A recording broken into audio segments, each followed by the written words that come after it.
Estamos hablando de cosas espirituales.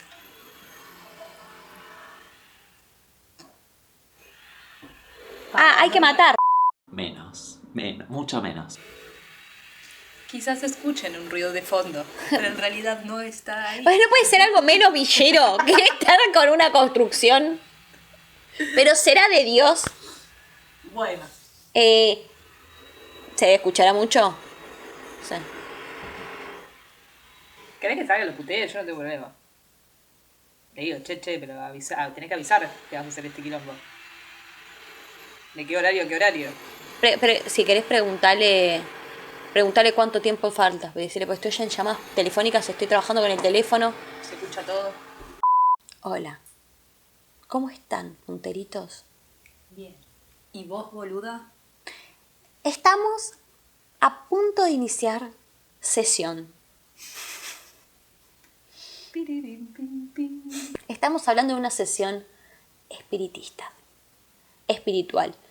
Déjenme contarles que a partir de ahora los videos de paranormal van a ser tal vez más aterradores de lo que venía haciendo. Porque nos vamos a adentrar un poco en el mundo del terror. Así que buenos días, buenas tardes o buenas noches, en el momento en el que estés viendo el video. Prepárate tu mate y prepárate para sentir miedo, estar paralizado y no poder moverte. Bueno, amiga, hoy trajimos, que se va a dividir en parte 1, parte 2, pero trajimos juegos espirituales. Puede ser, ¿se acuerdan de Cupido? ¿Alguno con la moneda? Que era sí. Cara sí, cara no. Cupido, Cupido, estás aquí y... O Mary, ¿cómo es? Bloody Mary. Bloody Mary, Bloody Mary, Bloody No digas esas cosas. Hacelo a la noche en el espejo. A ver si jugamos lo mismo. Ese tipo de juegos, o el piso 23, o el 10 de no sé. Hay uno que es una combinación. Es ese. Ese. Que si vos subís, creo que es al 7, al 13 y a no me acuerdo cuál. Entras al infierno. Es el portal del infierno. Entonces, son distintos tipos de juego. Acá vamos a tocar los más famosos. Es el juego de la Ouija y el juego de la copa. ¿Tienen algo en común? ¿Realmente funciona esto? ¿Cómo es que se contacta? ¿De dónde viene? Todas esas preguntas las vamos a responder a continuación.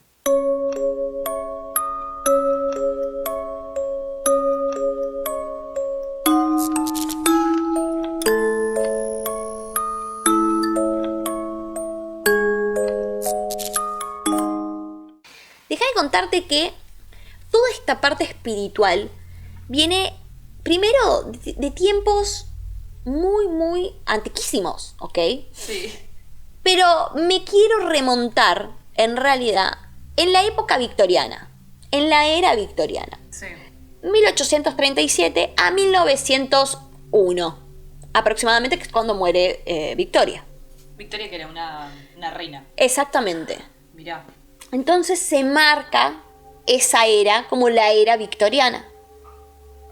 En esa era hay que entender un poco el contexto. Ok, se me está yendo. La sociedad británica para este entonces estaban viviendo un poco lo que sería el avance imparable de la ciencia y todo lo que era la parte espiritual, porque esto no es de ahora. Pero ¿qué sucedía? El tiempo de vida de un niño que por ahí se enfermaba era 5 años aproximadamente. O sea, más de 5 años no te vivía. Y Sí. Sí, porque si no, si se hubiese extinguido, ¿no? Era cosa, pero bueno. Pero digo, un niño que por ahí se enfermaba, que le daba fiebre, o un niño que de repente no tenía las defensas altas, suponte tú. El estimativo de vida podría ser hasta los 5 años. Si sobrevivía a los 5 años, después vemos. A los 10. ¿Entendés? Claro, vayas. tenía como más. Si pasa los 5 años, sobrevivió, va, listo, ya está. Va a crecer. Claro. Aún así, la expectativa de vida promedio era de unos 40 y pico de años. Por eso estaban tan hechos verga. Entonces, las enfermedades, guerras, ¿qué sucedía? La gente estaba acostumbrada a perder a sus seres queridos. Pongámonos en ese momento, quiero que todos nos traslademos a la era victoriana, como para empezar. Imagínate vos perder a tu madre a tan corta edad, perder a tu hijo a tan corta edad. La gente quería comunicarse, saber dónde están. Recordemos que si bien estaba la Biblia y algo podía darnos algún indicio, las respuestas nunca fueron suficientes. Ante el dolor surgió el boom del espiritismo, de toda la parte espiritual. Las mediums, la realeza hablaba con los mediums. Recordemos que muchísimo tiempo antes, los faraones y todo eso, ¿con quién se comunicaban? Con un oráculo. Esto está escrito en la Biblia. Recordemos que en la Biblia dice, no hablarás con brujas, no leerás el tarot. Bueno, para hacerla corta, brevita y al pie. O sea que existía. Empezó a surgir otro lado, que no es lo de las brujas, sino que era la parte espiritual. Y medio que hacían esa conexión con, pues, Dios, ¿no? O con alguien y decían, yo puedo hablar o puedo hacer hablar al que se fue más allá, acá. Entonces la gente, con el dolor de haber perdido a su esposa, a su marido, a sus hijos, querían respuestas. Y más que respuestas, querían esperanza, saber a dónde vamos. En medio de este contexto aparece un hombre que viene a modificarnos todo un poco. Y sí, estoy hablando del gran Charles Darwin, que en 1859 publicó su primer libro, llamado El origen de las especies. Entonces acá ya nos jodimos todos, porque estábamos con esta controversia tan fuerte, que estaban ellos pensando, che, venimos de Adán y Eva, y Charles Darwin vino a plantar que venimos de un proceso evolutivo. Entonces, pongámonos de nuevo en la era victoriana, la psiquis de las personas se hicieron pelota. Esta obra sacudió un poco las bases del pensamiento religioso y planteó un nuevo paradigma de existencia. Todos corrían para buscar una medio. O sea, ninguno quería leer el libro, ¿viste? Todos, Charles Darwin decía, no, venimos desde la evolución, de esto, de aquello, contradiciendo un poco la Biblia. Fue caótico. La gente entonces se empieza a preguntar, entonces, si no venimos de acá, where is God? You know. No sé si se dice así, pero bueno, ¿dónde está Dios? ¿Existe Dios? Pero bueno, remontándonos un poco más a estos comienzos de la Ouija, en 1850 surge la planchette. Un nombre francés como para decir la plancha, no sé. La planchette, que es un dispositivo en forma de corazón triangular con 3 rueditas. Había un papel abajo de la mesa y un agujerito en medio de esta planchette. Oui, oui. Déjame oui. De la planchette, un lapicet. ¿Una lápiz? Un lápiz, una lápiz. Sí. Una lápiz. Una lápiz. Un lápiz. Entonces, ¿qué es lo que hacían? Se sentaban los mediums, había alguien que dirigía, por supuesto, estas sesiones, y con la planchette iba cada uno, o no sé si la movían, se movía y medio que hacía algún dibujito, algo pasaba ahí. Espero que sí. No era muy funcional porque no sabías no sabías cómo interpretar esa par de rayas también, porque Claro. ya El espíritu tenía que saber dibujar, ¿viste? claro, porque si no era medio difícil, como Dibujo palitos. chola, cómo estás, era medio difícil, pero se hacía eso. Esa fue un primer indicio de la planchette, de lo que sería como una pequeña ouija, pero no fue la primera. No fue la primera, amiga. El origen podría ser muchísimo más antiguo por lo que se logró demostrar. ¿Por qué?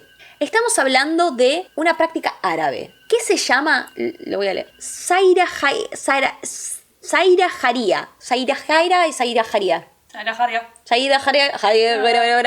que consistía en un círculo con letras, símbolos también, que era usado para interpretar señales del más allá. esa combinación con la combinación de la planchette que les acabo de decir, 1 más 1 son 4, chicos. La planchette se empezó a popularizar en Estados Unidos de una manera abismal. Todo el mundo quería comunicarse con sus muertos. Y acá, en este contexto, no lo voy a tocar yo, lo va a tocar mi compañera luego, las hermanas Fox. ¿Quiénes son las hermanas Fox? Fueron las precursoras de lo que sería el movimiento espiritista. Ellas afirmaban que podían hablar con los muertos.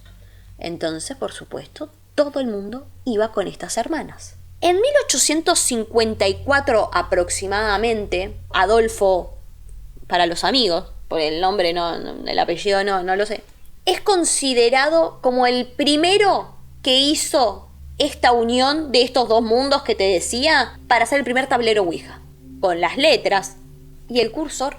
Y acá hay un libro muy rico para los que quieren empezar, es muy básico, para los que quieran entrar en todo el mundo Wicca, que se llama Wikipedia. No se esmeraron mucho con el nombre, pero se llama Wikipedia.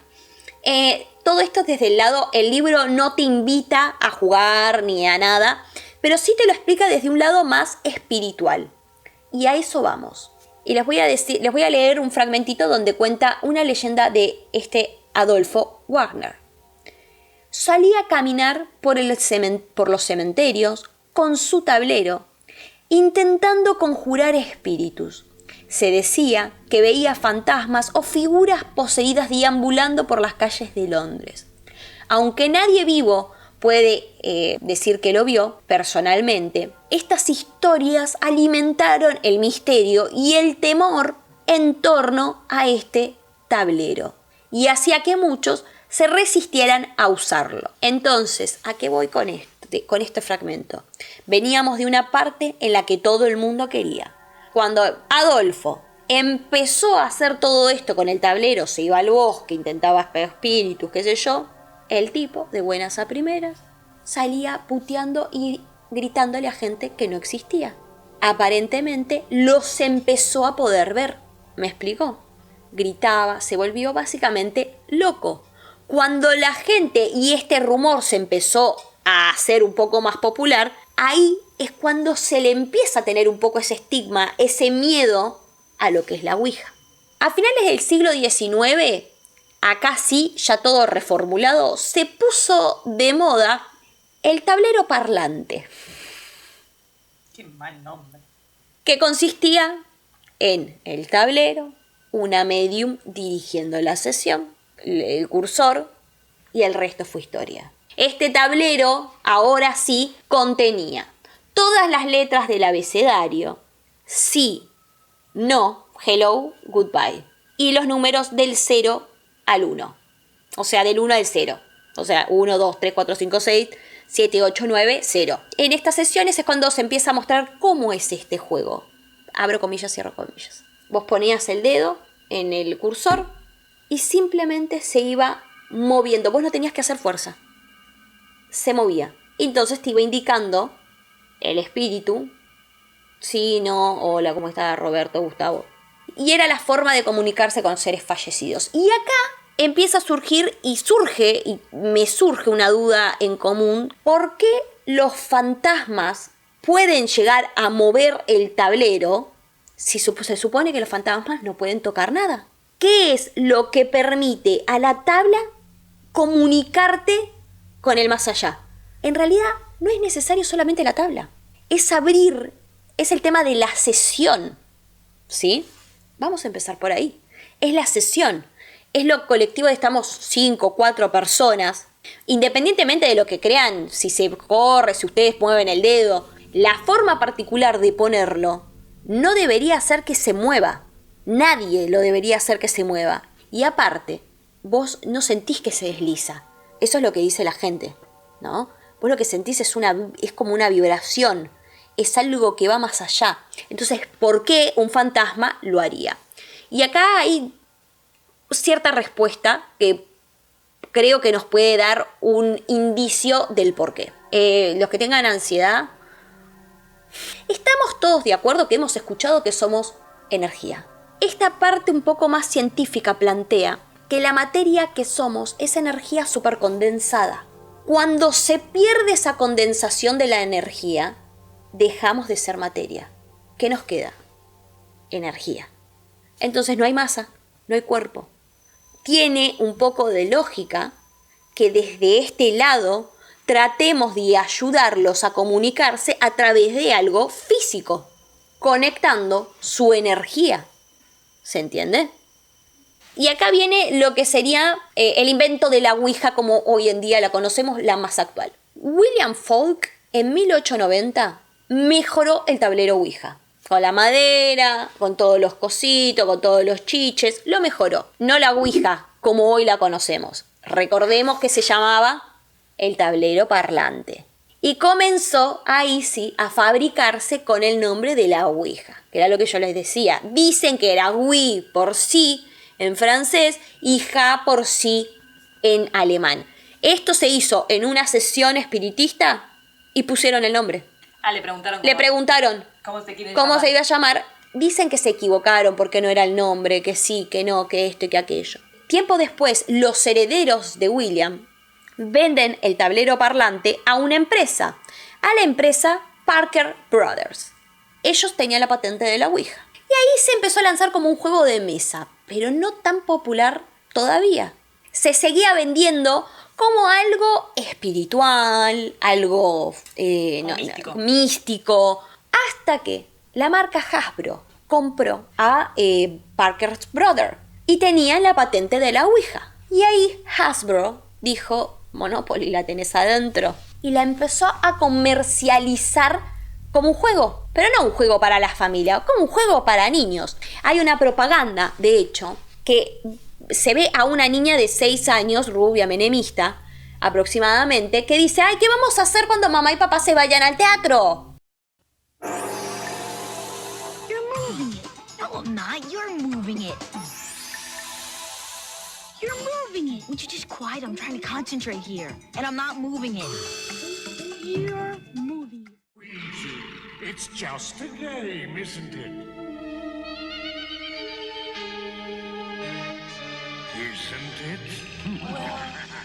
Isn't it? Parker Brothers kind of fun. Vamos a jugar, vamos a hablar con los espíritus. Sí, literalmente. La vendió como un producto de entretenimiento. Pero esto venía desde un lado místico. Y acá entra como, ¿cómo es esto? ¿Cómo agarra a los espíritus? ¿No? Y esto se habló y lo contó una persona especializada en ouijaólogo. Sí. En todos los temas paranormales. Y me gusta un poco su mirada porque es menos fantasiosa, te diría yo. Y hasta un poco me generó ansiedad. Porque lo que hablaba es, el juego Ouija es un juego de retención. No es que vos llamás a un espíritu. Estamos en este plano. En otro plano está la gente que murió. La gente que murió, e incluso violentamente, están en un bucle. La gente, las personas, los espíritus, esta energía que les estoy hablando, no es que trasciende, queda en un bucle.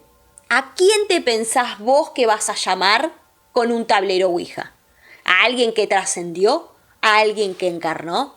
De hecho, él hace sesiones y cuando dice, ay, es que yo quiero hablar con mi abuelito, que no sé qué, dice, bueno, pero tu abuelito falleció bien, sí. Pero tu abuelito se murió de algo terminal. No, él se pudo despedir. Entonces, ¿por qué lo querés llamar? Claro. Porque lo vas a traer acá. Vos vas a canalizar a través de tu energía, lo vas a pensar. Y aparte, tal vez no está acá. Tal vez ya reencarnó. Entonces, es un juego. No es un juego, digo. Hay gente, yo digo gente, espíritus, la energía, que está en un constante bucle. Vos te moriste en un accidente de auto, esta persona va a estar constantemente en el auto manejando y reviviendo su muerte hasta que lo intente entender qué fue lo que pasó. Él nos explica que cuando haces estas sesiones, por ejemplo, qué es lo que entiende esta entidad o que vos la llamas, escucha la voz, no es que ve, él está en su bucle. Y acá entra esto de, bueno, pero ¿y si un espíritu y si se enoja? Y es que ponete vos en el lugar de que estás en un bucle, que no podés salir y de repente te llaman. Y no entendés nada.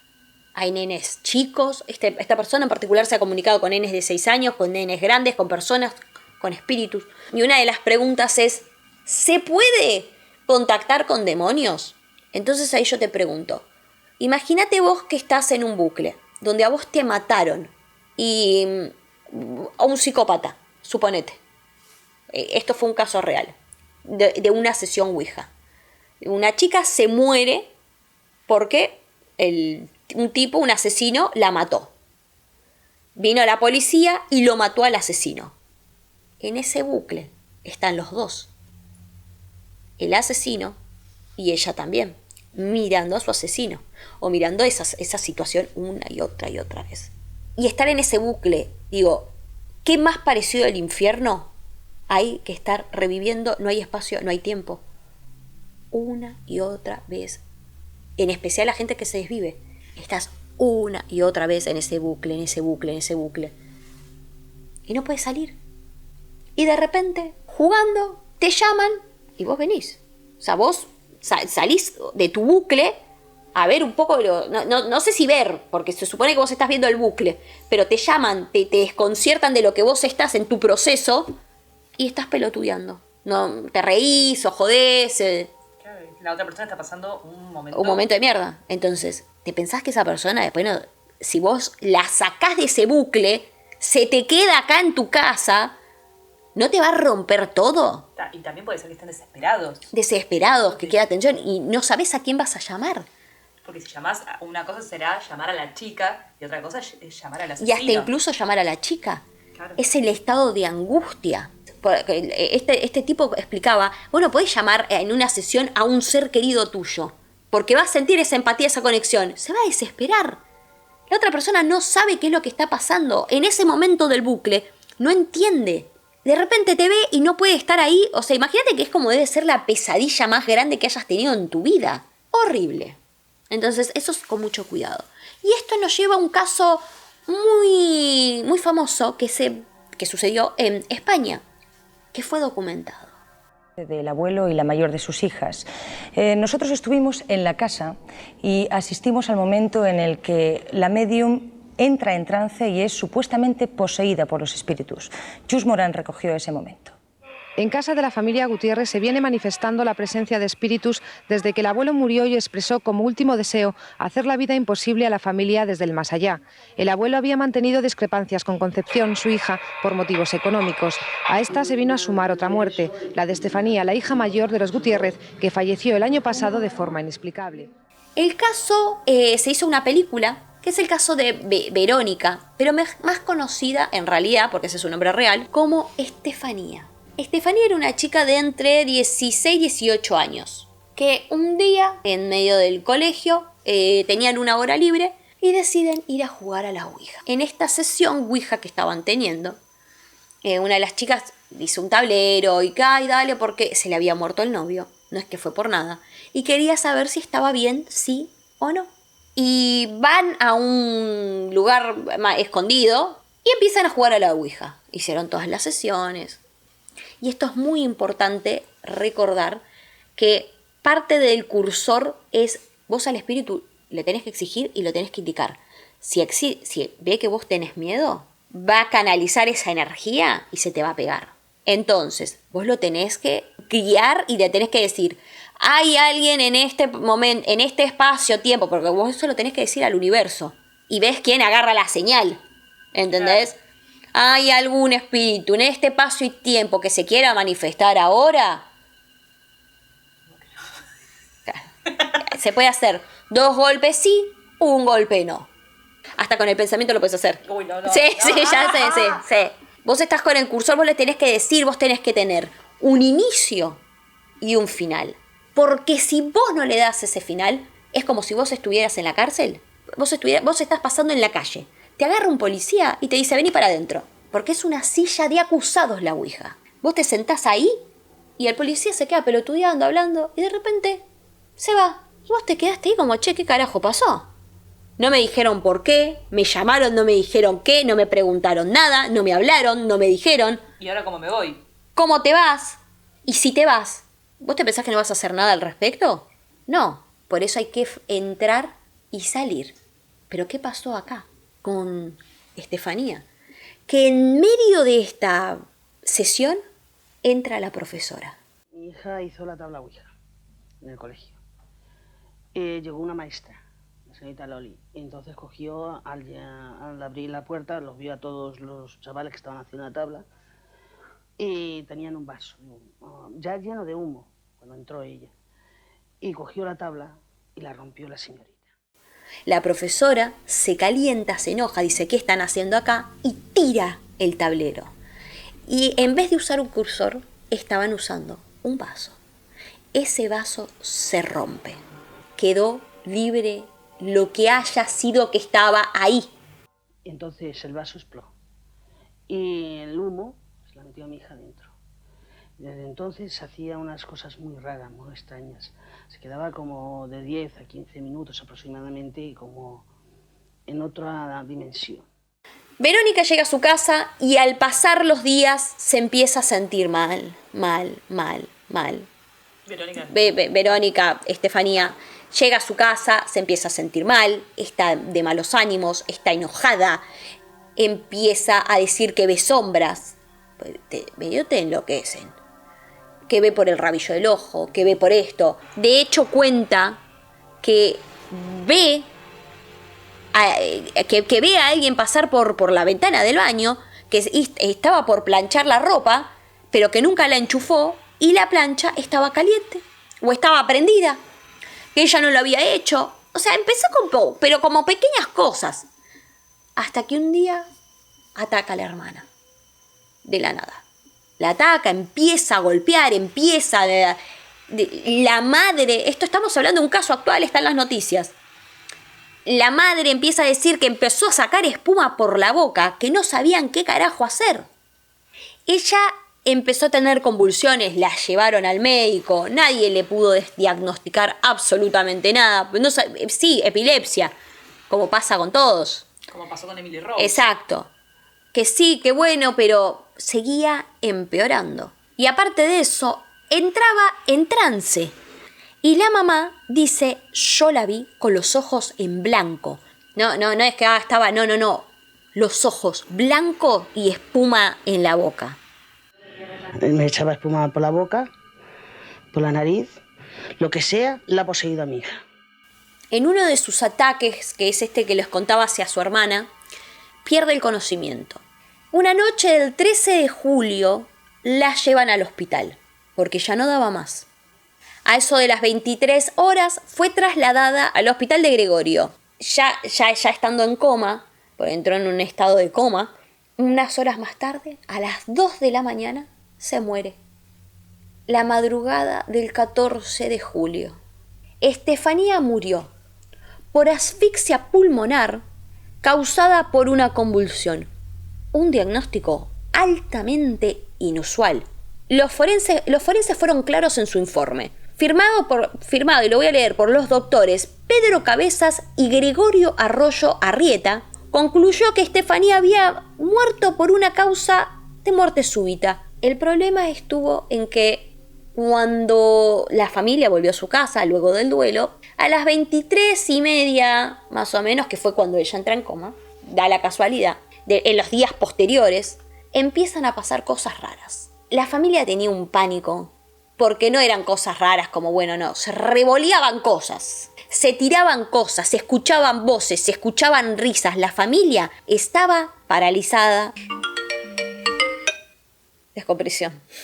La familia tenía tanto miedo que empezó a dormir toda junta en la sala de la casa. No dormían en las habitaciones.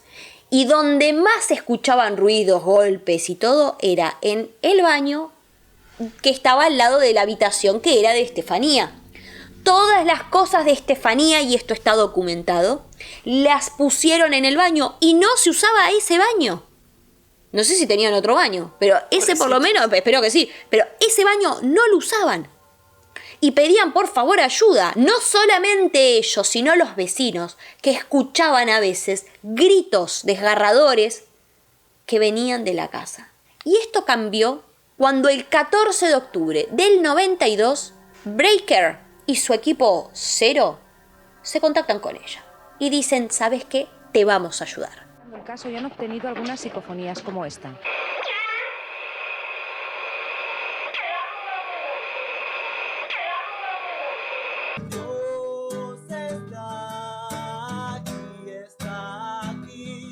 Opino que hay dos energías, una de la chica, que al fin y al cabo pues la veo buena, pacífica, y otra energía pues que supuestamente podría ser del abuelo. Realizaron una investigación a su casa que fue documentada, televisada por Antena 3 y mostraron el momento exacto en donde una de las personas que estaba con este Breaker que fue poseída por nada más y nada menos y nada más que el abuelo, que había muerto y estaba roto las pelotas y los odiaba a todos en la familia. ¡Vuelve! ¡Vuelve! ¡Vuelve! ¡Vuelve! ¡Vuelve! Te digo que vuelvas. Me conoces. ¡Que vuelvas! ¡Vuelve! Dios está aquí. Lo siento como el aire que respiro. Y le preguntaron, ¿qué onda con el abuelo? Y dijo la madre, y mira, el abuelo cuando murió dijo, los odio a todos, los voy a molestar para toda la vida, en pocas palabras. Hijo de mierda, Sí. Después de que este Tristan Breaker estuviera ahí, se intensificó la actividad paranormal. Y esto ya lo vimos con los Warren. Porque canalizó, entró, dejó el abuelo adentro, estaba Estefanía, estaba todo el mundo, 30 muertos más. Entonces, la casa era un quilombo. Hasta hubo una discusión en pleno show. Hubo una discusión en televisión donde la mamá lo quería cagar a palos a Breaker porque lo culpaba de que había sido él y él los culpaba a ellos de que ellos eran unos estafadores. Era todo un quilombo terrible. Pero lo más grave de este asunto, como si fuera poco, es que intervino la policía. ¿Saben por qué? Porque el 19 de noviembre de 1992 ocurrió un punto de quiebre, a las 2 de la mañana, que hicieron que llamaran a la policía. Máximo Gutiérrez, el padre, llamó a la comisaría asegurando que algo estaba atacando a su familia. Buenas noches, policía, dígame. Buenas noches.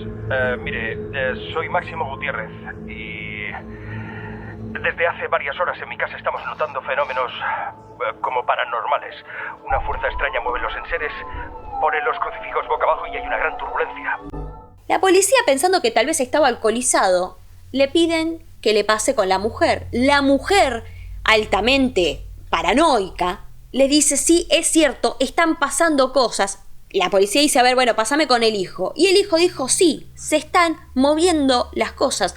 Los crucifijos se están dando vueltas y están rajuñando las paredes. Como si esto fuera poco. Dicen, vamos a mandar a la policía. Esto queda documentado. Cuando la policía llega al lugar, hacen una investigación del lugar, empiezan a ver qué pasaba. Esto lo hizo el jefe José Pedro Negri, que informó que los relatos de la familia eran ciertos. Ellos entraron a la casa, empezaron a ver y de repente se empiezan a escuchar ruidos. Pasan por una pieza, el policía afirma que ¿qué pasa? Que mira así, dice, bueno, pero el crucifijo está ahí, está coso. Hace así y ve que el crucifijo, el Jesús que estaba en el crucifijo, se va a la mierda y la cruz se da vuelta. Y el policía dice, yo lo vi. Y en los expedientes está escrito. La experiencia fue tan traumatizante para los 3 policías y el inspector jefe allí presentes que efectivamente se redactó un informe convirtiendo así este suceso en un caso único, ya que existe un documento oficial donde se admite la manifestación de fenómenos extraños y misteriosos en el interior de la casa. De dicho documento rescatamos los párrafos más impactantes. Estando sentados en compañía de toda la familia, pudieron observar como una puerta de un armario perfectamente cerrado, cosa que comprobaron después, se abrió de forma súbita y totalmente antinatural. Se empiezan a escuchar ruidos de tal manera que los policías sacaron el arma, porque decían que en una de las habitaciones al oscuro algo se veía. Fueron con las armas apuntando porque decían, esto puede ser un engaño, no sabemos. Y se empiezan a escuchar los golpes en la puerta, los rajuños. Llega a tal punto que de los 4 policías, uno se fue corriendo. Inteligente el pibe. Se fue. El Negri, investigó todo porque dijo, estos me están cagando. Y no hubo forma mecánica, de alguna forma que dijeran, che, esto lo están haciendo, se estaban abriendo las puertas, se cerraban solas. Y él lo estaba viendo. Esto fue, y quedó plasmado, que pasó. En el 93, uno de los últimos sucesos extraños que sucedió, que se cayó un portarretrato de Estefanía, cuando lo da vuelta estaba quemado. Era el día 1 de noviembre, el día de los difuntos. A las 7 de la mañana me fui a levantar para mirar a ver qué día hacía. Y resulta que, bueno, pues lo primero que hice, abrí la puerta de aquí del salón. La foto estaba encima del radiador grande que tengo aquí en el salón. Cuando miro hacia el suelo, estaba boca abajo, así boca abajo y quemada. Y esto fue el Día de los Santos, justo. Este informe, todo esto que pasó con la policía, le dio credibilidad al caso. Quedaron los expedientes, quedaron las pruebas. Hicieron que se convirtiera en el caso de España más famoso a nivel paranormal. Y acá terminamos con esta sesión por el día de hoy. Todos los espíritus que se encuentren en sus casas, que hayan sentido alguna presencia, pueden irse, seguir su bucle. Acá no hay nada por hacer. Espero que les haya gustado esta primera parte. Nos dio todo, amiga. Nos diste todo. Historia, contexto. Sí, un cagazo terrible. Sí. Bueno, comenten ustedes cómo se van a ir a dormir hoy y si les pasan cosas paranormales en su casa. ¿Jugaron alguna vez a la Ouija? Capaz más adelante vamos a hacer historias de los suscriptores, así que mándenos al mail sus historias con respecto a la Ouija. Y bueno, yo les tengo una propuesta. Sí. Quiero juntar a 4 youtubers. Me gustaría a mí. 4 youtubers. Que se animen. Que se animen a ir a otro lugar, no lo voy a hacer en mi casa, no voy a ser boluda. Con alguna medium que dirija a hacer una sesión espiritista. Y contarles todo. Con la Ouija. Documentarlo. En ese momento, Cell sintió el verdadero terror. Spamen un poco a algunos. Primero decidamos cuáles son, comenten cuáles les gustaría que sean los 4, más nosotras 2, somos 6, somos un huevo. Comenten y después les vamos a dar las respectivas invitaciones. Algunos que ustedes digan, este se anima. Yo propongo a uno. ¿A cuál? Matías Botero, porque lo veo escéptico. Sí. Y quiero que vea. Que vea. Que lo vea. Bueno, nos vemos la próxima en la parte 2. Chau, chau.